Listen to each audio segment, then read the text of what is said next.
నమస్కారం. ఈరోజు మనం ప్రభుత్వ పోర్టల్లో మన పాఠశాల ఇంటరాక్టివ్ ఫ్లాట్ ప్యానెల్ అంటే ఐఎఫ్పి ఇన్వెంటరీని ఎలా అప్డేట్ చేయాలో స్టెప్ బై స్టెప్ తెలుసుకుందాం.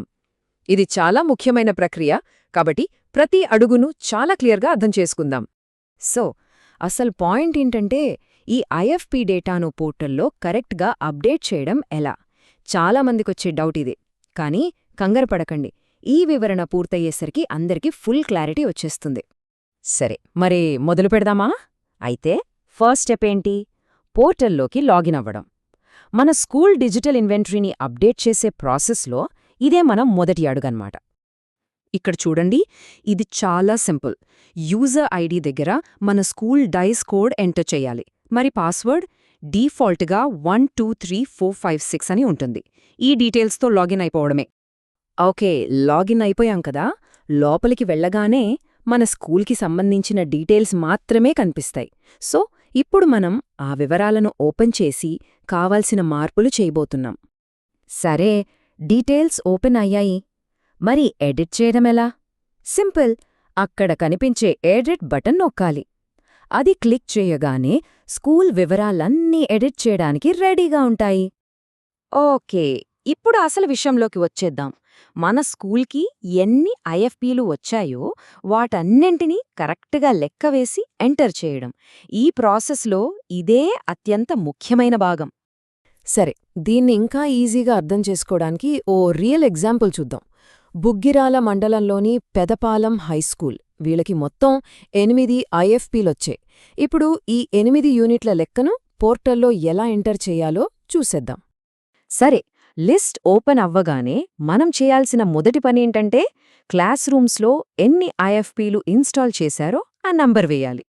మన పెదపాలెం స్కూల్ ఎగ్జాంపుల్లో వాళ్ళు 5 క్లాస్ రూమ్స్లో 5 యూనిట్స్ బిగించారు. సో మనం అక్కడ 5 అని ఎంటర్ చేస్తాం. గుర్తుంచుకోండి, ఈ నంబర్ పక్కాగా ఉండాలి. క్లాస్ రూమ్స్ అయిపోయాయి కదా.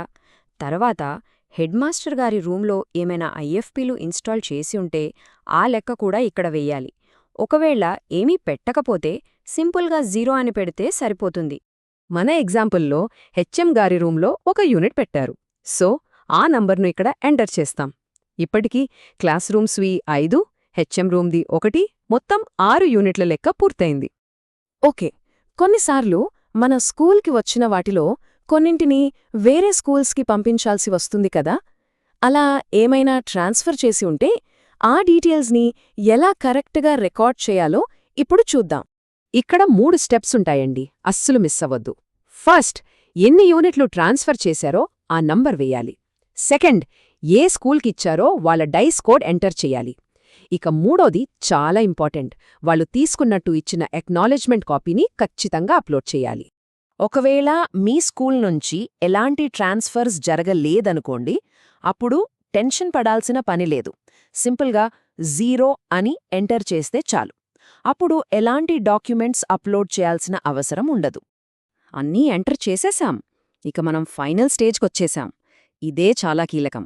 అంటే మిగిలిన యూనిట్ల లెక్కను చూసి మొత్తం డేటాను ఎలా సేవ్ చేయాలో ఇప్పుడు తెలుసుకుందాం. ఈ టేబుల్ చూస్తే మనకు మొత్తం లెక్క క్లియర్గా అర్థమైపోతుంది. చూడండి, పెదపాలెం స్కూల్కి వచ్చినవి మొత్తం 8. అందులో 5 క్లాస్ రూమ్స్లో పెట్టారు, 1 హెచ్ఎం రూమ్లో ఉంది. ట్రాన్స్ఫర్ చేసినవి ఏమీ లేవు, కాబట్టి 0. అంటే మొత్తం 8లోంచి 6, 5+1 పోతే ఇంకా ఇన్స్టాల్ చేయనివి 2 మిగిలి ఉన్నాయి. చూసారా, లెక్క ఎంత సింపుల్గా సరిపోయిందో. ఇది చాలా చాలా ఇంపార్టెంట్ రోల్. దయచేసి బాగా గుర్తుపెట్టుకోండి.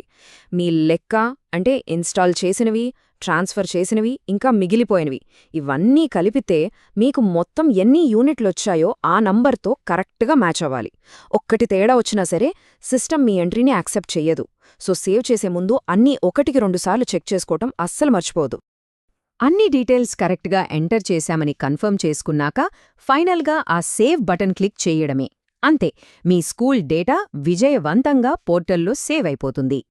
డేటా సేవ్ అయిపోయాక ఇంక మన పని దాదాపు పూర్తయినట్టే. లాస్ట్ స్టెప్ ఏంటంటే లాగౌట్ చేయడం.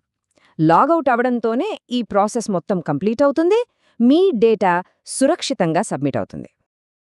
ఇదంతా చూడ్డానికి ఓ మామూలు డేటా ఎంట్రీ పనిలా అనిపించొచ్చు, కానీ ఒక్కసారి ఆలోచించండి. మన స్కూల్స్ డిజిటల్ ఫ్యూచర్ని నిర్మించడంలో మనం ఇంత ఖచ్చితత్వంతో ఇచ్చే ఈ డేటా ఎంత కీలకమైన పాత్ర పోషిస్తుందో కదా. ఈ ఆలోచనతో ఈ వివరణను ముగిద్దాం. ధన్యవాదాలు.